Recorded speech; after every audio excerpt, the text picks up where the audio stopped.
প্রিয় দর্শক বন্ধুরা, আসসালামু আলাইকুম। আজ জানাবো তারেক রহমানের সংক্ষিপ্ত জীবনী। শুরু করার আগে সবার কাছে বিনীত রিকোয়েস্ট, অবশ্যই ভিডিওটি লাইক করবেন এবং শেয়ার করে দিবেন। তারেক রহমানের জন্ম 1965 সালের 20 নভেম্বর।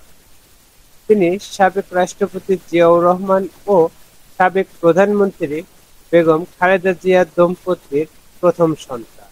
তারেক রহমান শিক্ষা জীবনের শুরুতে বি.এফ. শাহীন কলেজে ঢাকায় পড়াশোনা শুরু করেন। এরপর সেন্ট জোসেফ কলেজ এবং ঢাকার রেসিডেন্সিয়াল মডেল কলেজে পড়াশোনা শুরু করেন। তিনি ঢাকা রেসিডেন্সিয়াল মডেল কলেজ হতে মাধ্যমিক ও আদমদীপ ক্যান্টনমেন্ট হতে উচ্চ মাধ্যমিক শেষ করেন।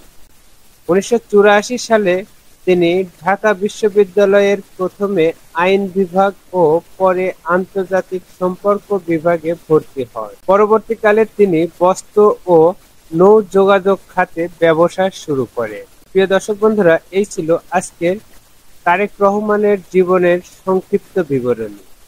ভিডিওটি কেমন লাগলো অবশ্যই কমেন্টে জানাবেন।